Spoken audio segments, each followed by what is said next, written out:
Catholic. From the nation's capital to the Sunshine State. It's compelling. The high plains of Kansas and the northeast corner of the land of enchantment. It's Friday. The land of EWTN all across the Lone Star State. It's GRN Alive. Bringing you faith, fun, and facts. Live from the studios of the Guadalupe Radio Network. Join us on the show. Call 877-757-9424. 877-757-9424. And good morning and welcome to GRN Alive, Friday morning edition here across the Guadalupe Radio Network. A rainy day here where we are. Hope it's nicer where you are, but glad to have you with us. And my name is Dave Palmer, Executive Director of the North Texas Guadalupe Radio Network office. Dr. Chris Malloy is with us today practicing extreme social distancing. I think we have him on the phone. Okay, Cecil's going to get him, but Dr. Malloy is, like everybody's routine has changed up now these days. A lot of people working from home.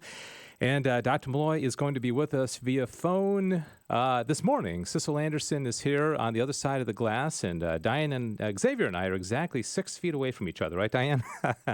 So anyways, glad to have you with us. And this is, again, an opportunity twice a week that we have to come to you as the GRN family, talk about things that are going on, give you updates, and just talk about pertinent things for all of us as Catholics, especially during this difficult time. I mentioned, Diane, we're also broadcasting this morning on our social media platforms. That has not changed. So you can go to Facebook, and also Twitter and YouTube. Just do GRN Online. That's the code to get into any of those. And you can watch behind the scenes. And again, Dr. Malloy, we have a picture of him up, but not him because he's not in studio with us. And so we're trying to do everything we can to be safe and follow all the rules according to this. And we got a lot to talk about today. We're entering into Holy Week, and it's going to be a different kind of Holy Week than any of us ever expected we were going to go into even a month ago. But Holy Week doesn't change, and all the things that we'll be commemorating and celebrating still goes on. But we want to hear from you also today. We'd love for you to participate in this program. 877-757-9424, 877-757-9424. Let me see if I have Dr. Chris Malloy on with us. Dr. Malloy, good morning. How are you? Good morning. Very well. And you? All right. Good to have you with us. I mentioned a second ago, extreme social distancing, working from home this morning, but we're glad, more than 6 feet away, but good to have you. And I also want to, since, a week ago today, we didn't have a show because we were doing the Share-a-thon. And, as we said many times, the Share-a-thon was lower than what we expect. But I get not so much what we expected, but it was lower than a typical spring Share-a-thon. But at the same time, wow, so many people dug deep, and it was pretty inspiring. Oh, yeah, absolutely. I mean, even though, yes, everyone's going through a very rough time right now, it is amazing to see how many people came forward and, really we're working to try to keep Catholic radio on the air, especially when we really need it, I think, in the next few months when we are not able to go to Mass and celebrate to Mass together publicly. One of the changes we made was that we had no call centers. We had no volunteers that were coming into our various offices like we typically do. And that meant that everybody in the Guadalupe Radio Network was the call center. So everybody that, the paid employees, so to speak, family members of GRN took the calls. And I took quite a few calls.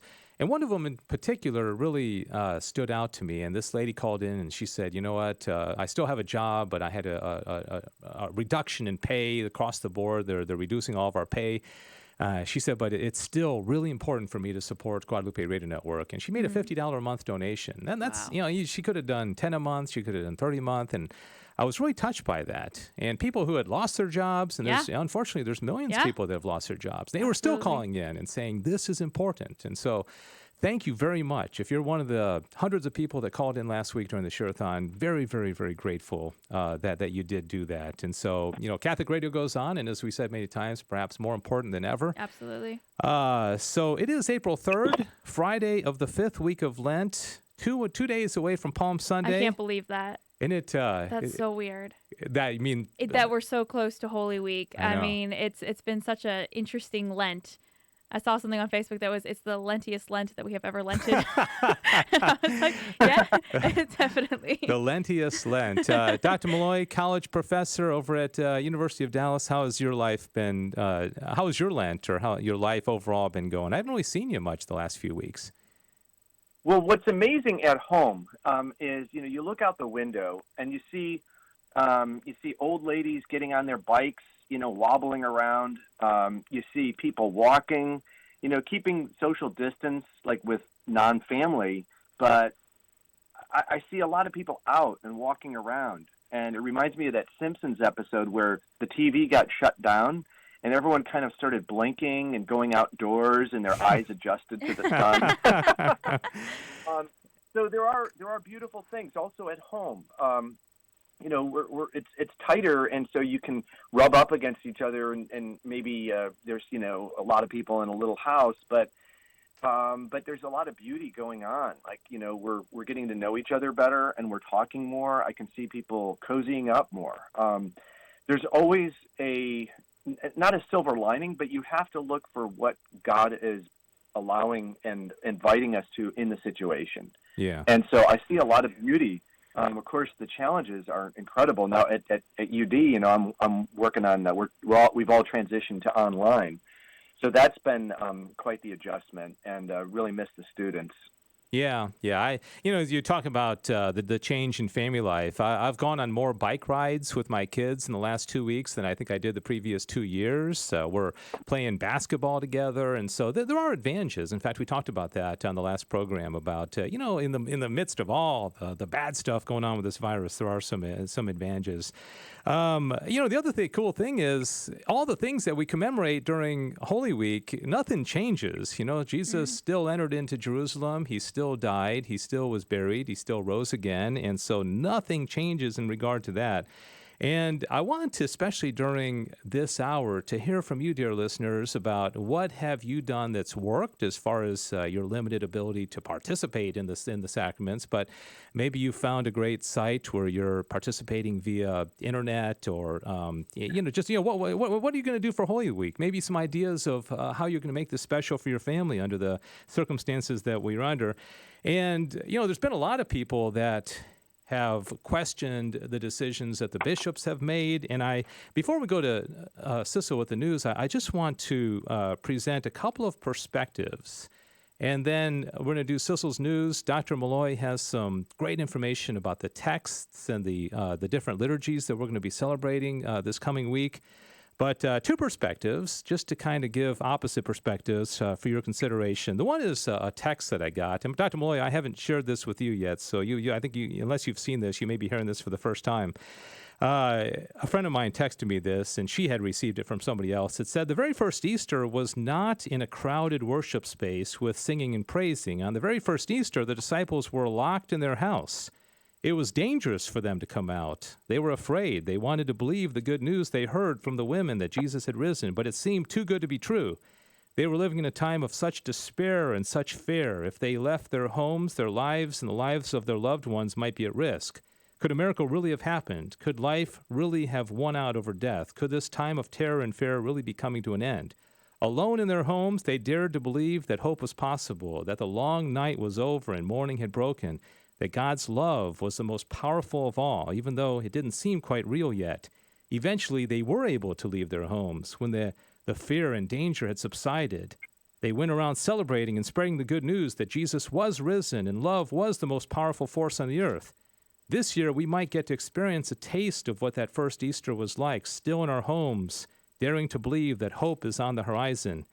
Then, after a while, when it's safe for all people, when it is the most loving choice, we will come out, gathering together, singing and shouting the good news that God brings life even out of death, that love always has the final say. This year, we might get the closest taste we have had yet to what that first Easter was like. All right, there's one perspective, okay? Another perspective, and Dr. Malloy, I sent this to you about 30 minutes ago. I don't know if you've seen it or not. There's a petition going around started by Dr. Janet Smith called We Are an Easter People. It's weareaneasterpeople.com, saying the sacraments are the spiritual, personal protective equipment of Catholics, enable us to be in the field hospital of the sick and dying. Fellow Catholics, we must urge our bishops to make all the sacraments as available as possible during the COVID-19 pandemic. It's not an exaggeration to say that the health of the world and the salvation of souls depends upon it. So the signees of this petition, who include some pretty big names, Janet Smith, Patrick Coffin, Matt Fradd, Dr. Philip Gray, Abby Johnson, Philip Lawler, Dr. Jennifer Olbach Morse, Steve Ray, Eric Scheidler, just to name a few, are saying basically, please allow the sacraments to be opened up again. And they're particularly talking about the anointing of the sick, which is limited in a time when they say, people need it the most. They also say, please, bishops, demand that civil authorities permit events such as offering and attending a mass in a parking lot if they are currently prohibited. Do everything you can to make possible some form of public mass, especially the Easter liturgy, and then encourage pastors to conduct it. So, again, here's another perspective. We're saying, bishops, please open things up. The other perspective is, hey, maybe we get to celebrate like the first Christians did. Dr. Malloy, what do you think? Yeah, put me on the spot.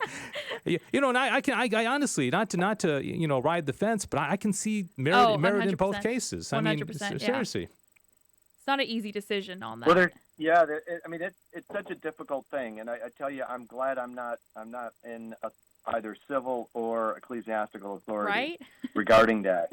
But one of the things that's really crucial for us to remember, that we remember in this case, is the sacraments are real causes of grace. Now, there's a theology out there that looks at the sacraments not as causes of grace. That grace does not come through the sacraments, but rather, and by the way, this idea of the sacraments, its origin is Karl Rahner, and it is basically the understanding popular in many parochial programs, RCIA, that kind of thing. Sadly, and rather than grace coming through and being conferred by the sacraments, it's announced by the sacraments, right? Yeah. So the sacraments announce the grace that's already there. So the grace is already there. What does the sacrament add to the situation? It adds an explicit announcement that the grace is there. And now, some would flippantly look at Rahner and say, "Oh, that's Protestant," and he would say, "No, it's not Protestant because the grace is there." Whereas in the Protestant understanding, the grace is in God, if you will, God's favor. It's not there in you. And so he's not quite Protestant, but nor is his theory of the sacraments able to hold the Catholic dogma. Yes, sacraments announce grace. They do, but they also confer it. They also cause it. He didn't like the word also. Yeah. So for him, the grace is already there, and it's announced. It comes to explicit expression through the sacramental event. How does that affect this situation? Well, if you are infected by that notion of the sacraments, you're like, oh, well, the grace is already there, so we make spiritual communions versus physical communions. And you kind of have a cavalier notion about what we're missing. Well, we're missing kind of the cultural, ecclesial expression. But if you realize that the sacraments are channels of grace, that there are a couple different views on the sacraments, but they confer grace as a dogma. And so if we're deprived of the sacraments, we're deprived of graces. Yeah. That's a fact. And so a friend of mine on Facebook was saying, I'm not as sad as I know I should be. And so I think it is a pretty serious situation in several regards. One, we do need to keep a schedule. One of the things that people are out there, if you are just letting your kids sleep in till like noon, and no one's ever getting kind of somewhat dressed, somewhat decent for each other, there are externals that really help you to keep order in your soul. And one of the externals that puts order into our soul is the sacrament. So I'm really missing them. And there's a hierarchy of goods, right? The highest good is Almighty God and our union with Him. And then from that, friendship, truth, skills, love, of others, other human beings, and then thirdly, bodily goods and integrity. So that's the hierarchy of goods, and we need to remember that. Now, there's also such a thing as urgency, right? Like, so if I cut my leg off and my dad says, well, I got to get to Mass, and I'm like sitting there bleeding, I'm like, Dad, my leg's bleeding. He's like, I got to get to Mass. We know that you need to address urgent situations. So that's really the debate here, is the hierarchy of goods on the one hand and the urgency of the situation.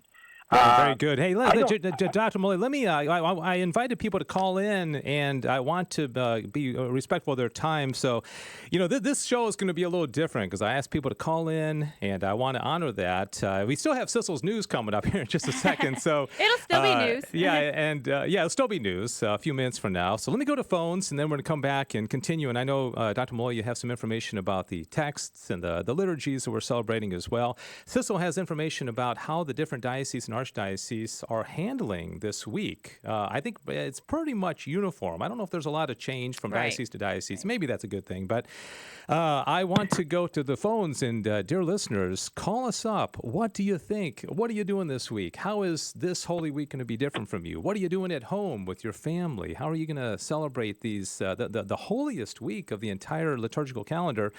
877-757-9424. 877-757-9424. Jerry in Dallas is here. Jerry, good morning. Thank you for calling in. What's your comment? Good morning, Dave, and good morning, Dr. Molloy. You guys are our breath of sunshine early in the morning on the first Friday of the year. Thank you for first Friday. Yeah. Yeah. Thank you for. I do have a very specific comment and a question. I've been listening to a lot of people in the last few days who are almost in despair, and this is right to the heart of the question that Dr. Molloy and you, Dave, are addressing here. Should we be?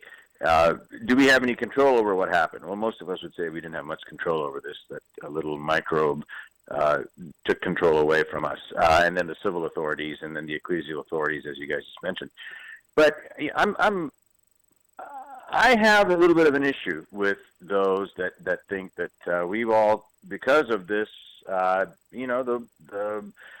there's some secular things that have happened, and therefore, we really are now in a time of despair. And I look at one passage, and I want to ask you, and maybe I'll hang up and listen. And I want to just read this very brief passage, which I take a lot of comfort from. And it says, "For I am sure that neither death, nor life, nor angels, nor principalities, nor powers, nor things present, nor things to come, nor might, nor height, nor depth, nor any other creature shall be able to separate us from the love of God, which is Christ Jesus our Lord." If St. Paul, by the way, things present might include lay and ecclesial authorities, civil authorities, things present, nor things to come. I think of saints who were locked in prison in martial situations for their entire life, and then they died in prison. These people didn't have access to the sacraments, not the way that we think that we're talking about here. And yet they weren't separated from the love of God. I sort of take a dim view of all of those that think that we should be striving to do this, and maybe we should have argument or debate about this, as Dr. Janice Smith is doing. So that's my comment. Thank you for your time, gentlemen, and I will hang up and listen so I don't monopolize the airwaves. All right. Jerry, thank you for calling in from Dallas. Good perspective. And 877-757-9424. Dr. Molloy, any comments on what Jerry said?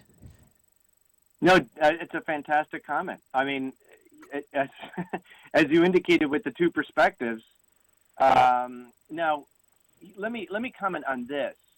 There are things we can control and there are things we can't control. And so one of the wisest things ever said, now I got this through Maximilian Kolbe, but it goes back, and I forget who was the origin of it. It might have been Teresa of Avila. At any rate, it's St. Augustine. Every last thing that happens in the world that is not my own will is what God wills for me in some way. Okay. Now we have to distinguish between God's permissive will and his positive will, right? But in other words, he permits evils to happen. But like let's say your reaction to me is what God wills for me, and I need to just deal with it. So the fact that we are stripped of the sacraments right now, and therefore truly stripped of graces, not all graces, I did not say that, but we are missing real graces that come only through the sacraments. We are not missing all graces. And does God supply, and can he supply outside the sacraments? Of course he can supply outside of the sacraments. What should our longing be when we're in this situation? What was it for the saints? The longing was precisely to get back to normal, not a new normal, but to get back to the normal of the sacraments. So God supplies in those tough situations. Now the other thing is, can he bring out amazing things out of those situations? Indeed he can. Can I bring the big analogy here that I think that we need to draw? We need to remember Old Testament history. And let's just start not with the original sin, although that's an important point too. I think maybe when we talk about the whether it's a punishment or not in the second half. But Egypt, the Jews were in Egypt for 400 years. Why on earth were they in Egypt for 400 years? I mean, they couldn't do the normal thing. In fact, they didn't even really get the normal thing going until they got back into the Holy Land. Okay, so then they're back in the Holy Land. Then they're in exile. They're in exile for 70 years. These, I think, are things that we should keep in mind. And so there's a psalm, and I forget which psalm it is. By the rivers of Babylon we wept. Yeah. And so they're sad. There is a sadness, and there ought to be a sadness because we're missing our liturgies. We're missing our recourse to the sacraments. So we're thrown into a very difficult situation. I really like Jerry's comment. I think it's absolutely correct. Things that are beyond our control, God will provide for us as he did. Despair is never the recipe. Yeah. Because God is in charge. Yeah. But let's. I'll tell you what. Let me give out the phone number again. 877-757-9424. 877-757-9424. Dr. Chris Malloy from University of Dallas at home this morning. We're here in studio. This is GRN Alive Friday morning edition. Love to hear your perspective. We're going to get to Sissel's newscast, I promise. 877-757-9424. A couple other perspectives. And again, I love what Jerry said. I love what Dr. Malloy is saying. I heard my wife told me the other day somebody had said, this is a time when we just be obedient to our bishops. And, it's on them from a culpability standpoint. They are the shepherds. All we need to do is be obedient, of course, unless they ask us to do something gravely immoral. One other perspective, and again, kind of an opposite perspective, St. Charles Borromeo himself heroically attended to the sick during an epidemic in Milan in 1576. He wrote to the religious of his city that this was, quote, a desirable time now when without the cruelty of the tyrant, without the rack, without the fire, without beasts, and in complete absence of harsh tortures, which are usually the most frightful to human weakness, we can obtain the crown of martyrdom. So he meant attending to the sick and maybe even dying. He's saying he's seeing this as an opportunity for martyrdom without having to get torn up by lions or, put on the rack or being shot like St. Sebastian with arrows. And, again, different perspective. 877-757-9424. Let's go quickly to Terry calling in from Houston, I presume, listening to KSHJ 1430 AM. Terry, good morning. How are you? Yeah, good morning. I just wanted to say, why cannot the priest come to bring the last rites to the sick when doctors, because I know doctors, okay, with even young kids at home, okay, risking not only their lives, but the lives of their families, come to the sick, okay? And so why not the priest can come with mask and gloves and everything and bring Jesus, not what represents, but Jesus. And the sacraments are not only what they represent, they are Jesus acting in us, and especially the Eucharist and confession, is Jesus there. It's not only what Rainer says. I'm sorry for Rainer, but the Eucharist is Jesus himself. If you don't believe that Jesus is in the Eucharist, then I'm sorry, but you're not Catholic. So that's all I wanted to say. Terry, can I ask you a question? So in your diocese, but priests are allowed to administer to the dying, correct? I think someone's so. Dying, I think so. Here's the thing: is in the case of the danger of death, every last bet is off. The divine law takes over, and there's an obligation that a priest has. Let's say a priest even got laicized, and so he's your next door neighbor, and he's married. Let's just say, okay. And then he finds out that you're dying or someone in your home is dying. He has an obligation to go next door, if there's a request, right? And administer, in the case of death, administer confession. And he actually is given faculties in that in that situation. He can't normally obviously do any priestly activities, but.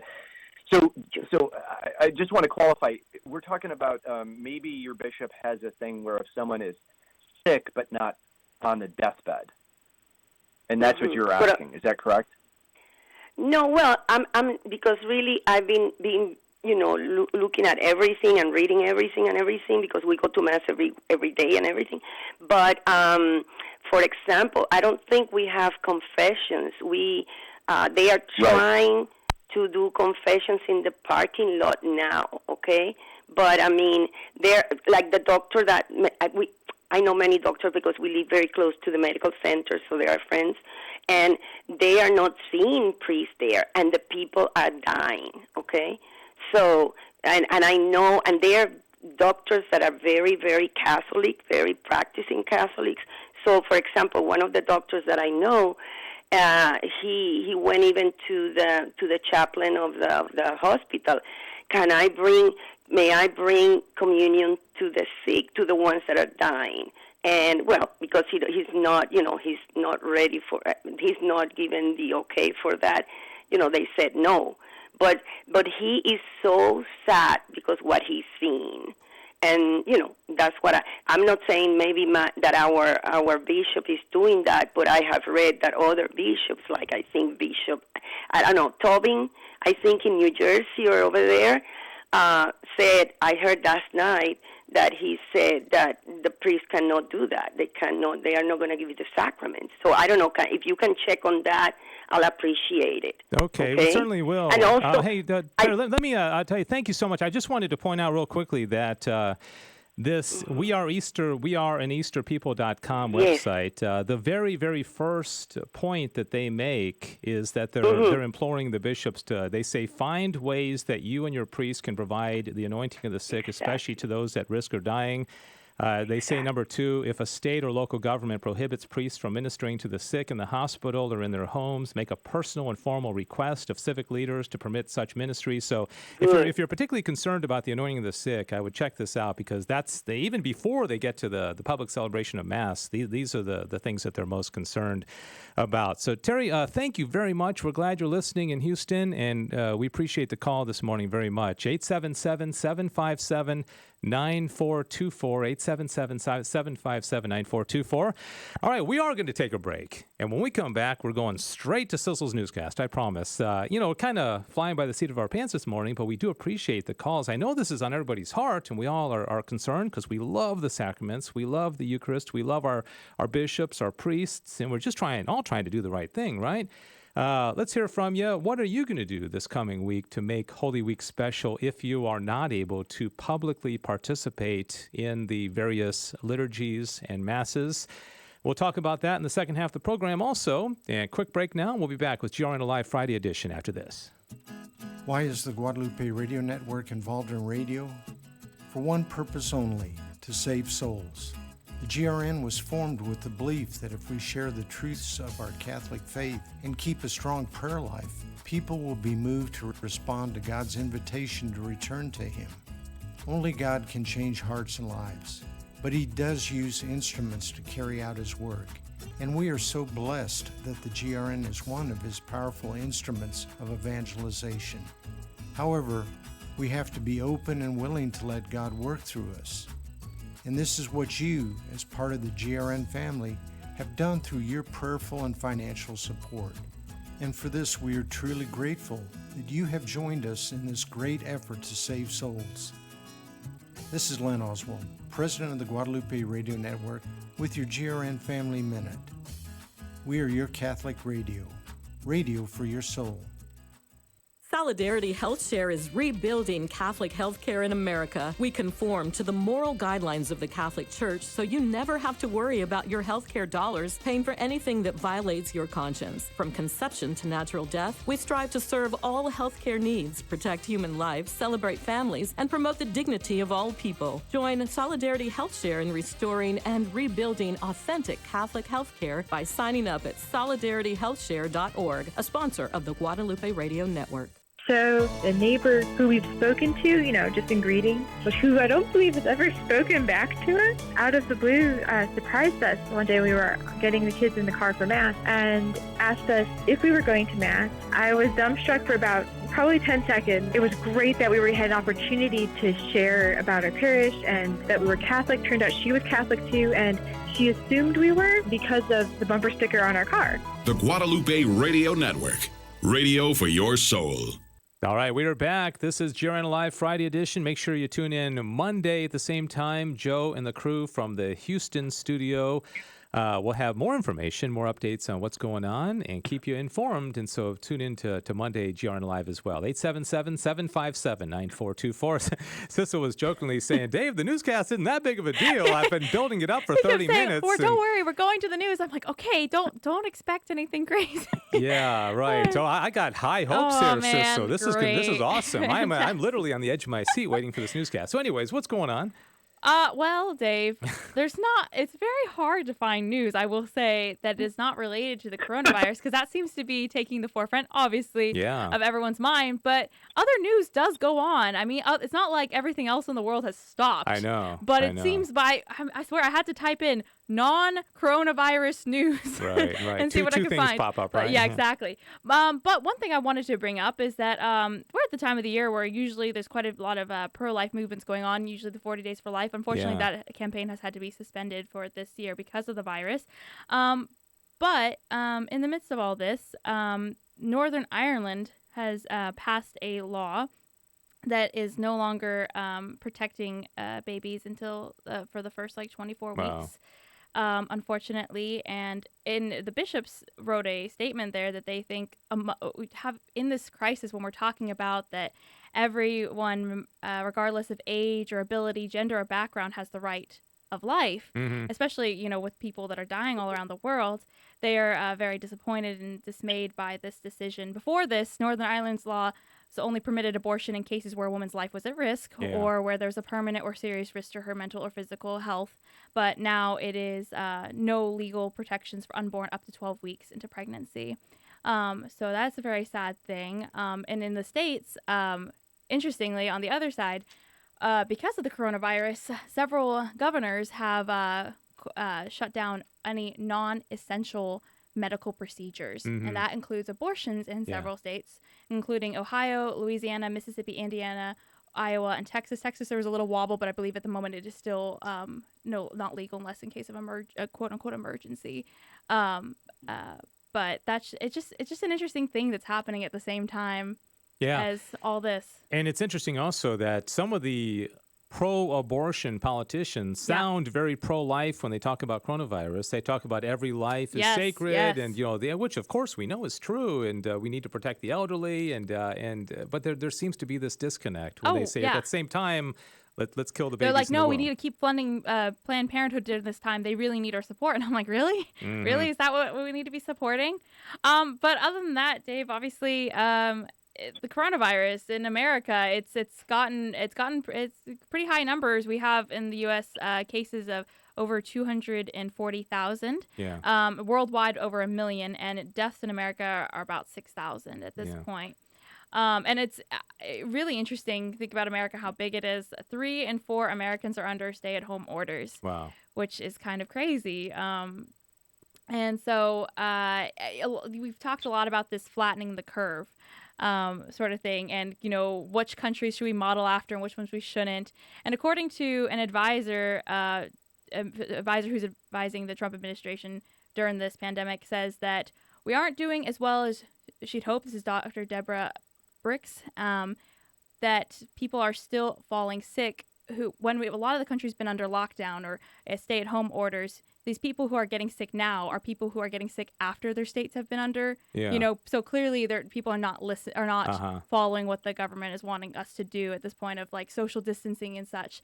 So overall, we're not doing terribly, but certain states still got some. New York, particularly, still got some pretty high numbers. Yeah. So prayers. Yeah, the thing, I again, kind of like with the bishops, I can see both sides of it. I'm getting these, I see things on social media where it compares the number of deaths through cancer and suicide or car accidents, and like for example, I think approximately 6,000 people have died of coronavirus in the United States so far. Yep. On a typical day, 7,500 people die in America. And so the total coronavirus, and not to discount it and not to minimize it, but and it might get much bigger. We just don't know. Or it might start, dwindling. We don't know. We don't know. We hope so.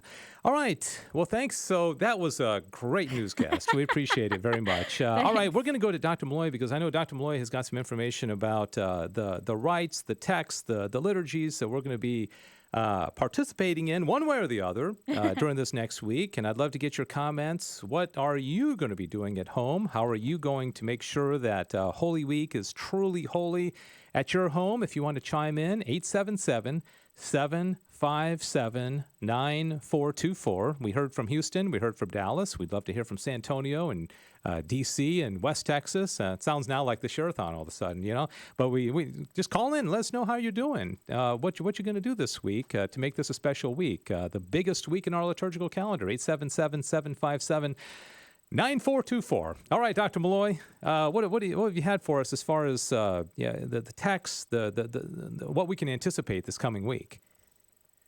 Well, of course, just point out again that there are websites where they're live streaming. Maybe your parish has got a live streaming mass. I think it can be, live streaming is not sacramentally any, better than a recorded mass, to my knowledge. There are times when there's like a papal blessing that would be different. You want to live stream things like that, but so. Websites watching at least the Mass, that can help you, as it were, as a person, enter more into that spiritual communion. Mm-hmm. So I think that's very helpful. And, you could find a Mass that maybe is appropriate to your time zone. That's one thing I would recommend. Another thing that really is powerful, on Holy Thursday, at the end of Mass, we reposition the Blessed Sacrament. And there it is. The tabernacle's open and empty. Yeah. That's such a powerful, for me, all Good Friday, there's Holy Saturday even, our Lord's not there in the tabernacle. Yeah. Yeah. And it's almost like that's what we're going through, an extended kind of version of that. I do think spiritually people should think about the Exodus. They should think about, the Egypt, being in Egypt. And not being at their home. And it's kind of like God is using this to remind us that earth is not our home. Even if we have beautiful songs and a beautiful liturgy, earth is still not our home. Yeah, yeah. Right? And I think we're all going to remember Lent 2020. I mean, if I said, how was your Lent in 2016, you might say, well, gosh, I don't remember it specifically, but we're all going to remember this Lent. We're going to remember this Easter. And so maybe that's a good thing. Absolutely. So, the Holy Week, the heart of it is the Triduum. So you start with really, the priests have their Mass with the bishop in the early part of the day, Chrism Mass. The oil for the diocese is consecrated then. Then in the evening, we have the Mass of the Lord's Supper. and the repositioning of the Blessed Sacrament. It's a beautiful, Holy Thursday is a beautiful Mass, like the Eucharist. There the disciples are. It's a great meal. But Jesus is saying some weird stuff.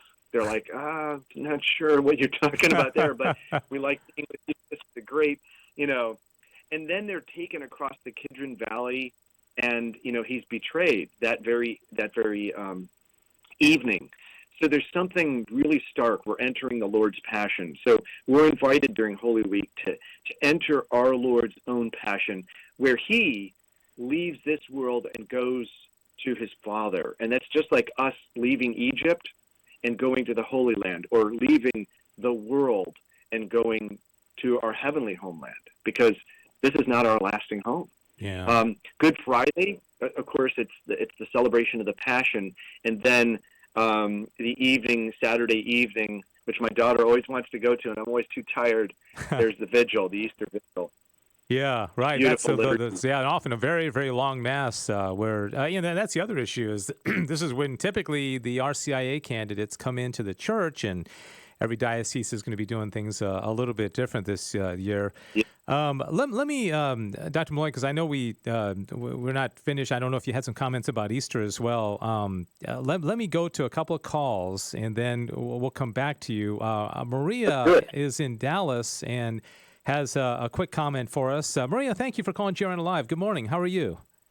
Hi, Dave. God bless you. I just want to say that this is in the present moment right now.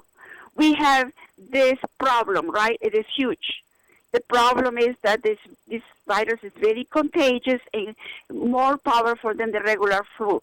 So it is that has humbled me, and without no reason, I've been humiliated by this coronavirus because the church has been locked, and where I usually go in my time, in the daytime and evening. So I take this as being humbled and humiliated. Yeah. So I offer it up to God as an offering of lowliness, meekness, humbleness, and humility to the Lord, because the Lord will do awesome things for you and me. It's going to be so beautiful when we accept this as a humbleness, lowliness, meekness, and humility, and prayer, offer it up to the Lord at this time. Yeah. Instead of making too much noise about focusing, oh, that is happening over there, this is happening over here. Focus on God and the cross and the Lord at all times. That's what we need to do. And this is my comment. Maria, thank you very much. That's beautiful. And I think, thank you, Maria, for calling in from the Dallas area. Linda, I think, has something along a similar vein. She's calling in from San Antonio. Linda, good morning. Thank you for calling. So that's what I'm thinking now, this Holy Friday. If they can do that, of course, they can do something. I don't know how will they do it, to leave it in the parking lot of the church. Okay, so we got to, Linda's, on hold. I think she was in the middle of being screened by Sissel, so I apologize. 877-757-9424, 877-757-9424. We're 2 days away from Holy Week starting. It's, like I say, we're never going to forget Holy Week of 2020, and how are we as families, individuals, as parishioners, as sons and daughters of God going to make this a very, very special Holy Week under the circumstances? Dr. Malloy, I know we don't have face-to-face contact with each other, but do you want to jump in and comment about anything Maria said or what you were saying before? Well, it's a beautiful statement. I do think when she uses the word humiliated, she reads humbled. And so just to do the translation there, that's what she's talking about, humbled, brought to our knees, really.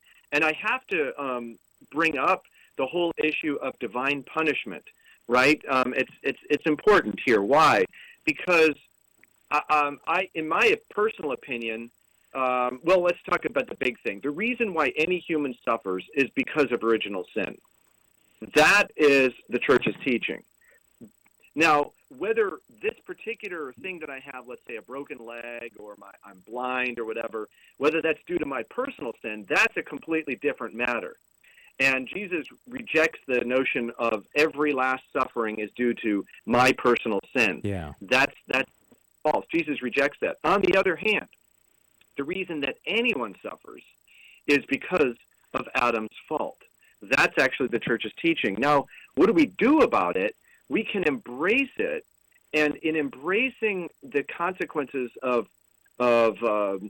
sin, in generically, or consequences of my personal sin, by embracing it, I offer satisfaction to God. Paul VI, in the indulgences document that he issued, he says, quote, "It is a divinely revealed truth that sins bring punishment inflicted by God's sanctity and justice." This is actually a dogma of the church. And so why would the whole world be crippled both by the reaction to corona and by the coronavirus? I think God is calling us to once again attend to him. So his punishment has two edges. One edge is retribution. The Catechism says that's the primary purpose of punishment. And by that, they mean the first purpose. It's retribution for our sins. Have we as a world been sinning? I think that's pretty obvious. Yeah, yes. I'd say a big yes on that one, yeah. All individually and corporately, yeah. Yeah, exactly. The second edge, and by the way, we're all caught up in this together.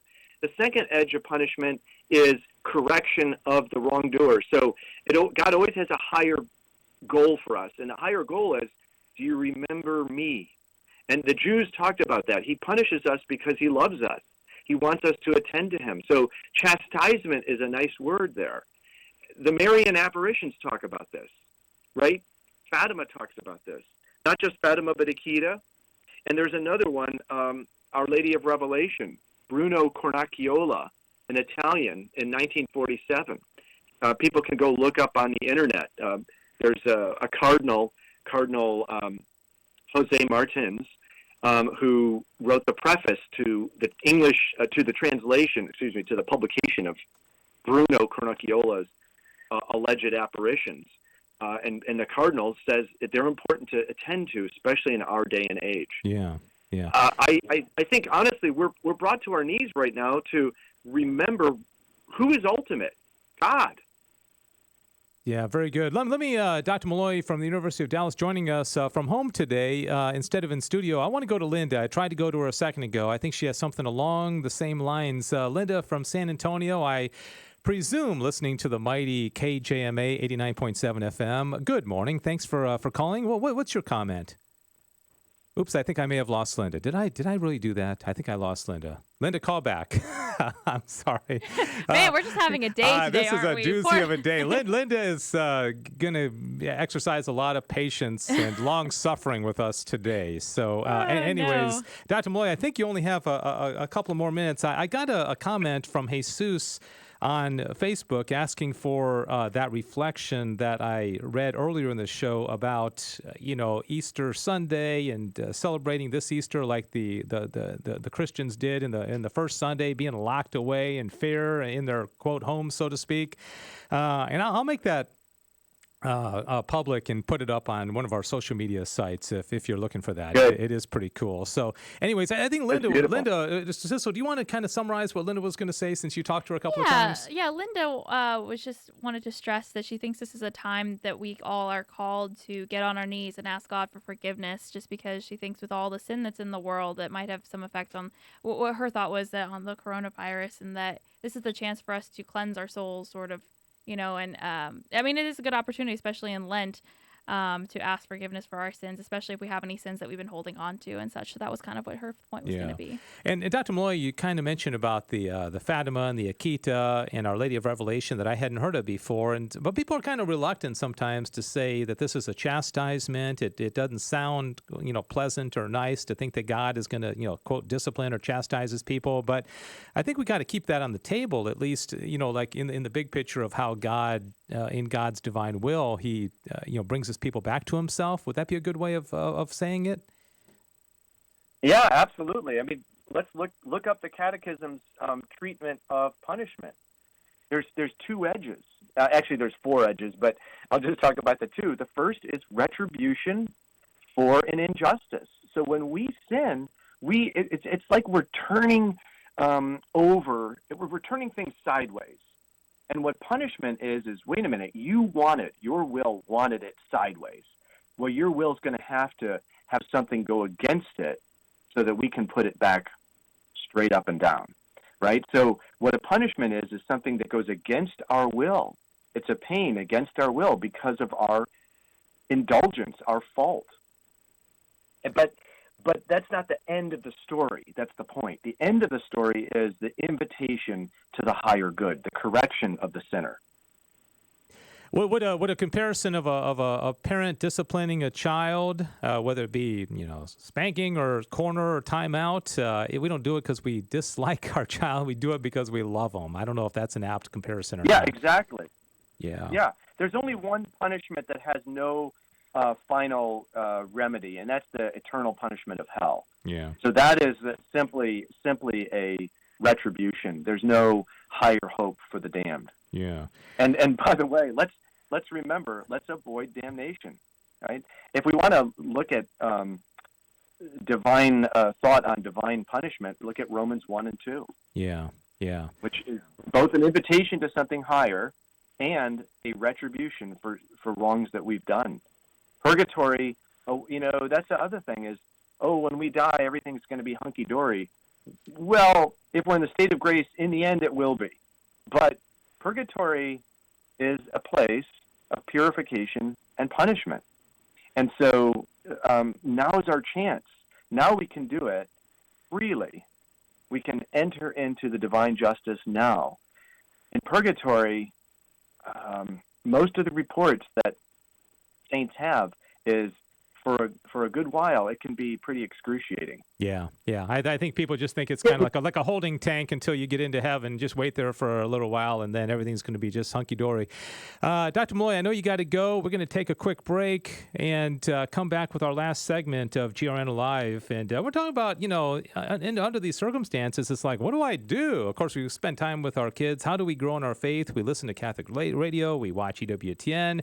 There is a virtual Catholic conference that's going on this weekend, actually begins today, that I want to tell you about. Some really, really amazing speakers. There's a women's conference, a men's conference. Of course, you don't go anywhere. You just kind of watch it on your computer or your phone or what have you. I want to tell you about that when we come back to close out the show. If you have any other comments or anything you want to say before we close out the show, 877-757-9424. Dr. Malloy, stay safe and healthy, and good at least talking to you today if we didn't get a chance to see you. Likewise. God bless, Dave. Thanks so much. All right, quick break and more GRN Alive right after this. I'll bet you know by now that Amazon Smile is a great way to support your favorite charity. And supporting the Guadalupe Radio Network while you shop is easy. Step 1. Just start off at smile.amazon.com. Step 2. Choose La Promesa Foundation as your charity. La Promesa Foundation is the parent company of Guadalupe Radio Network. And Step 3. Enjoy your shopping. Amazon will donate a portion of your purchase to the La Promesa Foundation, and it doesn't cost you any extra. La Promesa Foundation and Guadalupe Radio Network, thank you. Catholic radio was there for me when I needed it. Even though I didn't think I needed it, it was there for me. I want everybody to know that I'm giving, not so that I can sit there and say that I gave to GRN for any other reason but this. I want that radio station to be there for anyone else who needs it also. They may not think they need it, but it's going to be there for them, whether it's in the future, whether it's right now. I want that radio station to always be there for them, just like it was there for me. The Guadalupe Radio Network. Radio for your soul. All right, we're back. This is GRN Alive. Still getting some calls coming in. We'll try to get to a couple of you before the show ends in about 4 minutes, right? But, Sissel, as I mentioned, one of the things is there's not a lot to do. I mean, typically this time of the year, well, I mean, as we go into Holy Week, there may not be as many events, so to speak. Sure. But no conferences. You know, there's no Bible studies really going on. No prayer groups. So, no prayer groups. And so they're starting to do the same thing with concerts, is what everything is virtual. And I just wanted to alert everybody to a conference that's going on this week and actually starts today and goes through Sunday. 30,000 people have already registered. It's called the Virtual Catholic Conference. Just go to virtualcatholicconference.com. And, all the big names of, the speakers are involved. Yeah, and it's like they got everybody. Insane list, like Jason Everett. You've got, Deacon Harold Burke-Sivers. I mean, it's a lot of people. And also, I don't know if you noticed, Dave, but do you know who one of the speakers is? Who? someone named Joe McLean. Oh, is that right? Yeah. Yeah, I'm looking. I mean, they've got so many people that. Okay, well, there you go. That's a yeah. Joe McLean is a speaker. We should have had Joe on the show. I know. And by the time Joe comes on Monday, it'll be over. I know. So, all right. So let's see. Mark Houck from the Kingsmen. I mean, it's just Steve Ray, Deacon Hero Brooke Sivers, Jason Everett, Father Larry Richards, Jeff Cavins, Damon Owens.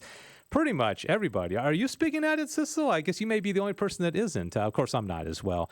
All right. So, anyways, big conference, and you get a chance to hear Joe. I've said this many times in the show. Joe's an outstanding speaker, and so you get a chance to see our own Joe McLean speaking along with a whole lot. And I'm not sure how they're organizing it, but go to that website, virtualcatholicconference.com. All right. Let's see. Do we want to go to Sheila? Do we have time? If Sheila can make it real brief, or no? Sissel's running the board, doing the news, talking to people on the phone, and we are just about out of time. I do want to remind you, Diane does a great job with social media, and if you want to continue the conversation after the program ends here in a couple minutes, you can stay with us on YouTube and Facebook and Twitter. We want to do Sheila real quick. Sheila knows we got about a minute and a half, right? Sheila, good morning from North Texas. How are you? What's your comment? Good morning, Dave. How are you? I'm fine, thanks. Yeah. Praise God. What's on your mind?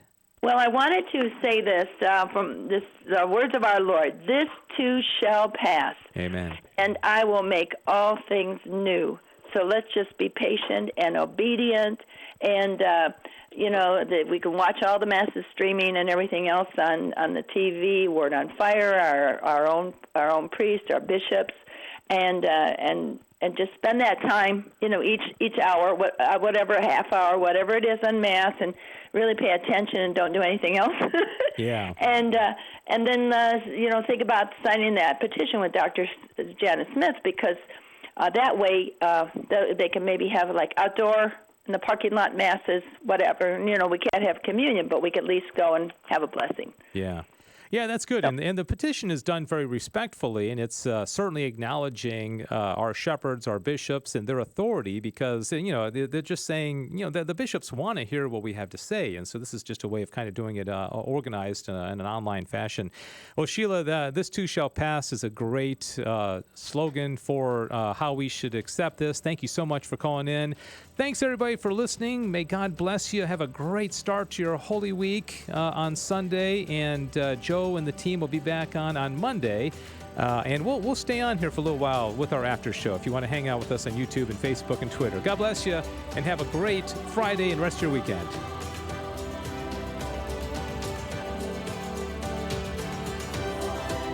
Thank you for listening to GRN.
All right, and I'm thinking we are back for our after show. I hope if you're still with us, thank you so much for listening. This is Cecil Anderson. We're going to continue our discussion. We were talking about a lot of things today, but the last thing that we kind of got in the last couple minutes was talking about this virtual Catholic conference. Had you heard about that, Diane? Only when Dave mentioned it, I went to the website and looked at it. Isn't it crazy? Yeah, I mean, I think I'm gonna sign up for it. I know. I keep like opening it and forgetting to actually sign up for it. But it's been so many people have been tagging me on it on Facebook and telling me about it, and it really is incredible. And I think there's something for everyone there. It's a partnership between Focus, which is the Fellowship of Catholic University Students, Catholic Psych Institute, Divine Mercy University. There's like a whole bunch of people involved in this, and this is a free virtual conference, and with so many amazing speakers, Catholic speakers who are going to be talking at this. And you know what I thought was kind of funny is that on a regular basis, trying to get a group of speakers together for a conference is difficult with scheduling. Yes. But it's funny, in this time that we're living in, where Everybody's available. Everybody's available, and we get to have this crazy Catholic conference with, I don't know how many speakers it is, but it's a large number. And our own Joe McClain. Our own Joe McClain, Sister Miriam James, all sorts of, laity and religious are going to be coming on, so it's pretty awesome. So Dave, we're just talking about the conference. Let me turn my mic on. That helps. Might help a little bit. Yeah, you're right. I mean, Matt Fradd has coronavirus, and I guess he's going to be. Do you know who else came down? No. Deacon Stephen Gradanis. Really?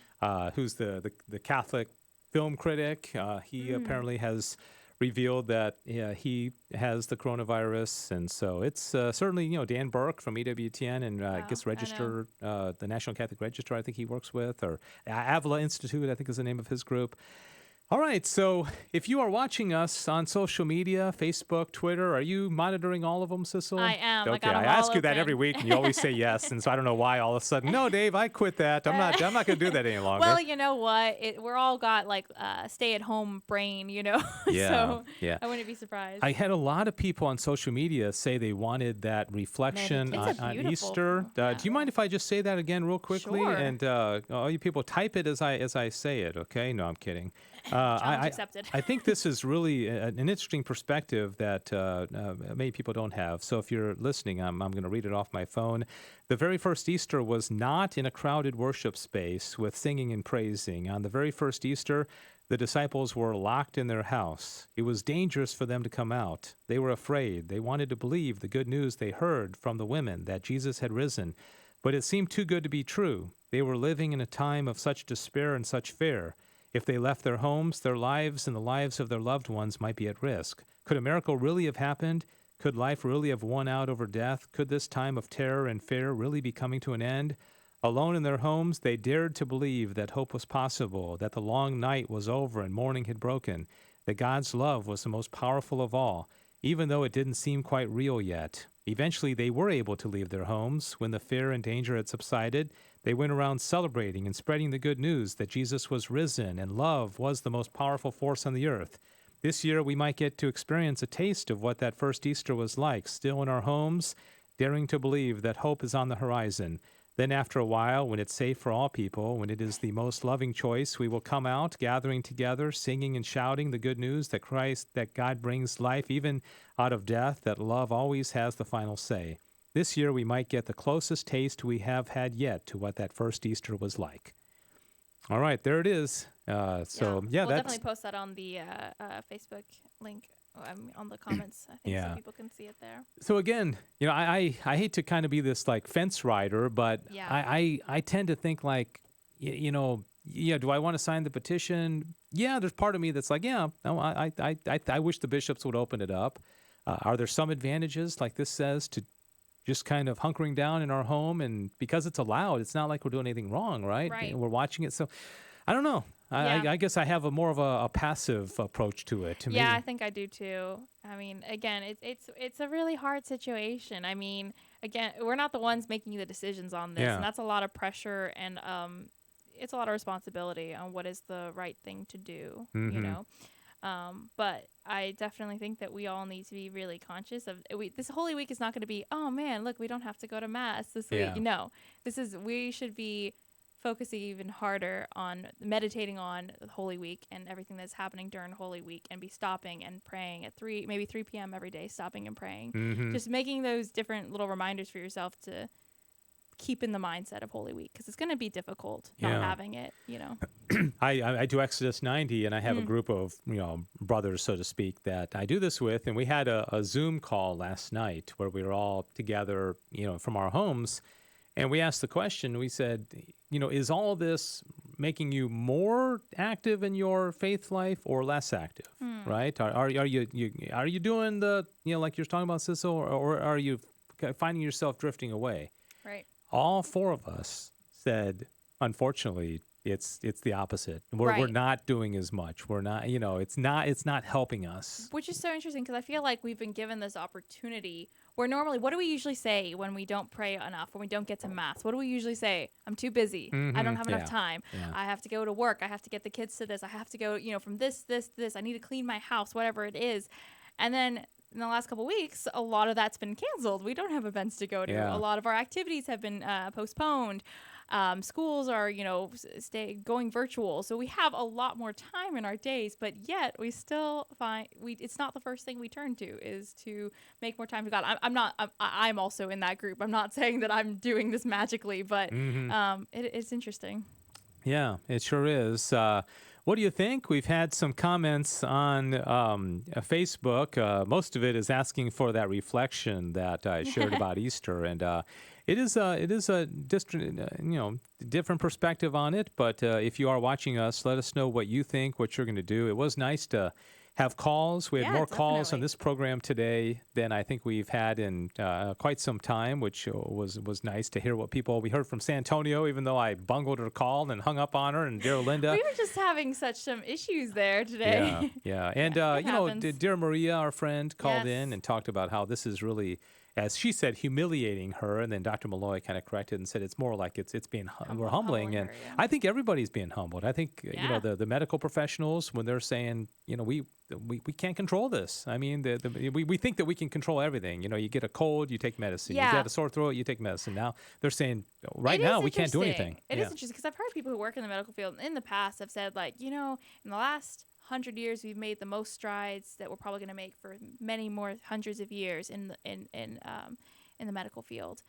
We've discovered so many things. We're so much better. But then something like this comes around, and just a reminder that we really don't have control over anything. Yeah. We really don't, And when you're in school and you learn about the bubonic plague or even the Spanish flu, which was only 100 years ago, you think that was from a distant time. It wouldn't happen today. That's we have such great medical professionals and expertise and technology that would never happen. And certainly this is not at that level. It could be, 100%. but they're saying the federal government is estimating that up to 250,000 people could die from this. They're saying up to 250,000 people.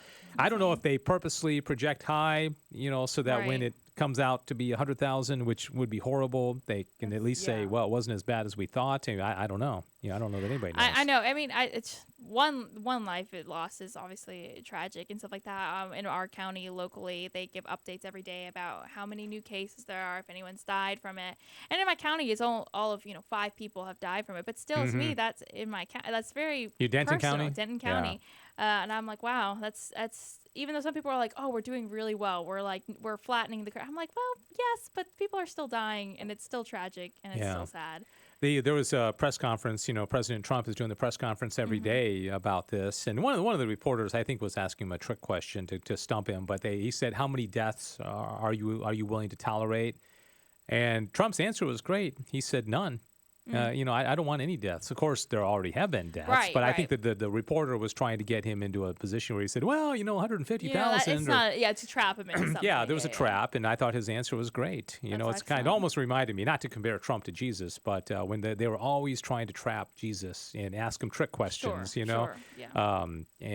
But anyways, I thought that, no deaths. We don't want any. Unfortunately, we've already had, 6,000 in the country? In the United States alone. All right. Around the world? 6,000 around the world? No, it's in the United States. I think 6,000 in the U.S. Oh, it's 6,000 there deaths is in the United States? There is a website that I go to often that has, literally minute-by-minute updates. I can give you some of the updates about the coronavirus. It's a little macabre to be following this too closely like I do, but Total deaths across the world is about 54,000. Oh, wow.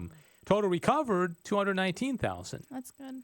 Total confirmed cases, 1,039,000. And the United States is way ahead. I wonder why that is, because we don't have the population of India or China. Are we just reporting better? It could be that, yeah.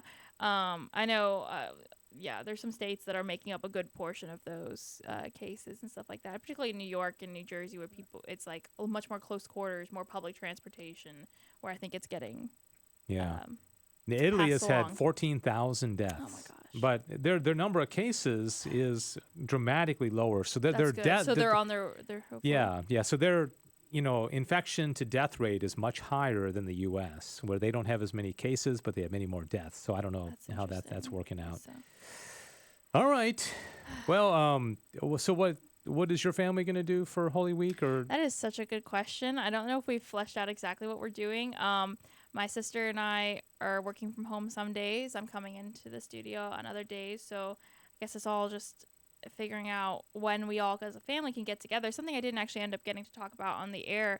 But all the dioceses across the Guadalupe Radio Network reaches, the ones that I looked at, they all have suspended public masses through Easter, and they're hopeful that Divine Mercy Sunday would be the first Sunday that we can come back to. So they think the very next week? Yeah, it might be a Seriously? little wishful. I'm not sure if that's going to happen or not, but it is nice to think about, I think.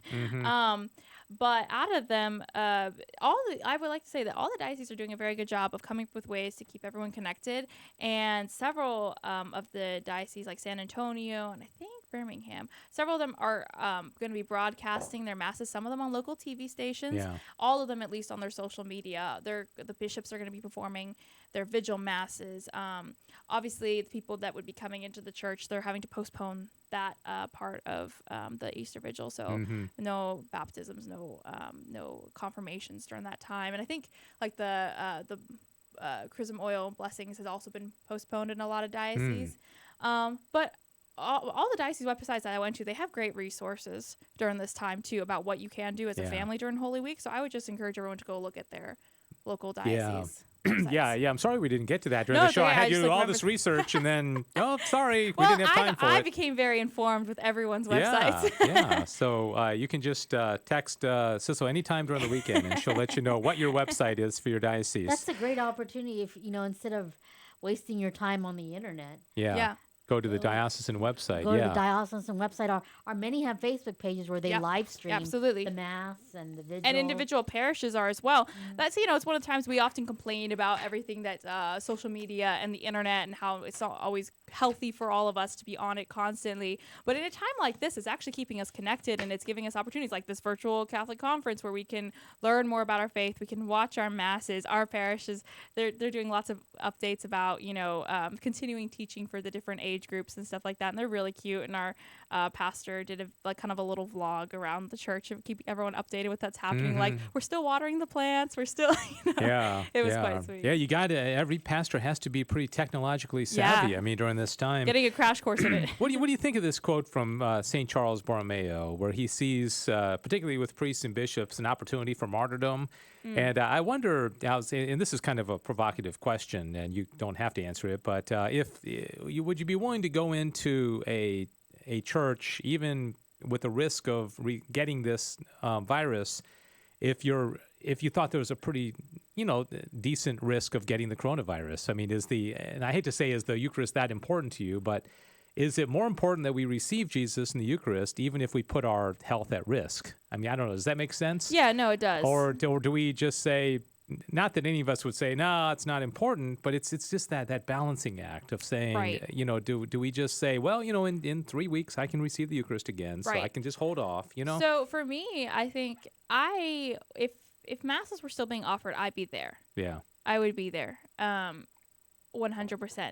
I'm not as concerned for myself. I mean, healthier people have died from the coronavirus in the U.S. It's been seen younger people have died from it. Usually there's some health compromise going on beforehand.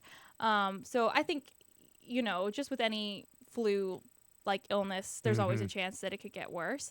I'm not scared of getting ill and dying from it. For me, it would be more of a concern of other people's lives that I've come in contact with.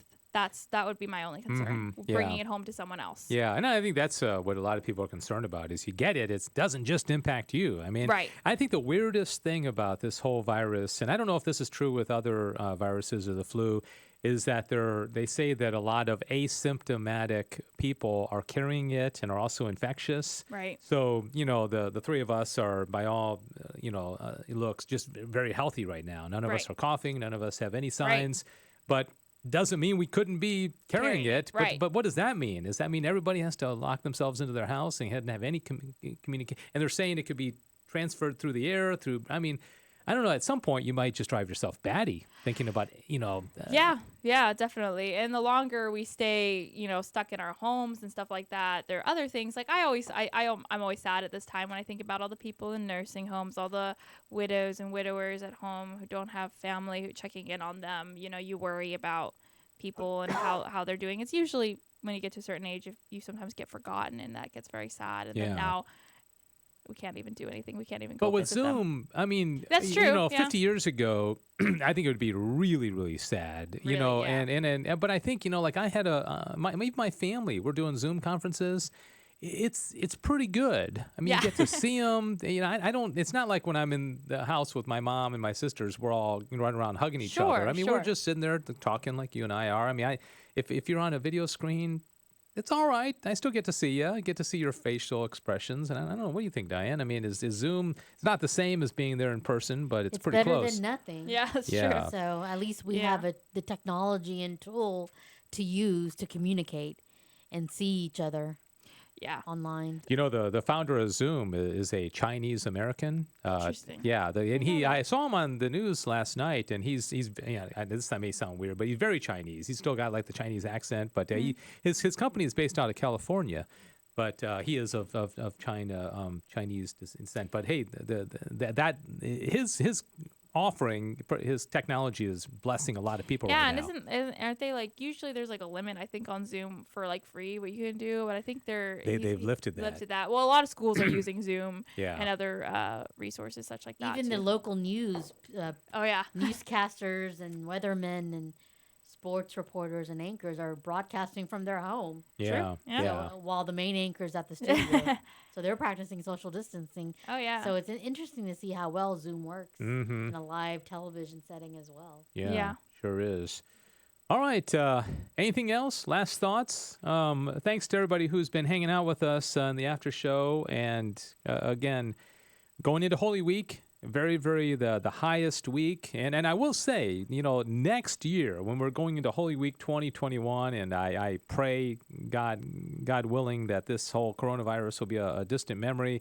We're going to say, everybody, remember, get to Mass. Remember, last year we weren't able to. It's going to be kind of a lesson. It's Like, very what a strange. blessing that we have. I'm talking about next year to get to Mass, and don't take it for granted, because remember, last year we weren't able to, and so I think it's going to bless us for years to come. Oh, absolutely. Absolutely. And are we having GRN Alive next Friday?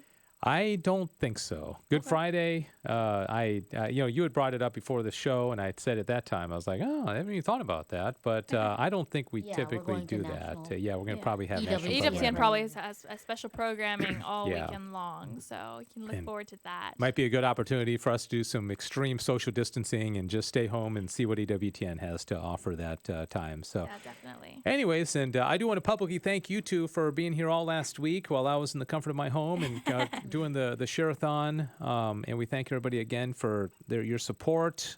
And just keep tuned in to the Guadalupe Radio Network. We'll do our And we best. have a new website. Coming out soon, I know, on the GRN. Yeah. I don't know what the official unveiling of it is, but we've kind of had to take a look at it, and it's really nice and very navigable, and so that'll be unveiled here probably in the coming weeks for sure. There's lots of cool things happening in the GRN, so keep up to date. All right. Well, thanks everybody. We're going to go ahead and sign off, and appreciate you hanging out with us. And don't forget a replay of GRN Alive tomorrow morning at 10 o'clock Central. And then we also have Joe and the crew Monday morning, 8 o'clock. And, of course, all the other great programs that we offer across your stations on the Guadalupe Radio Network. God bless you, and have a great start to your Holy Week.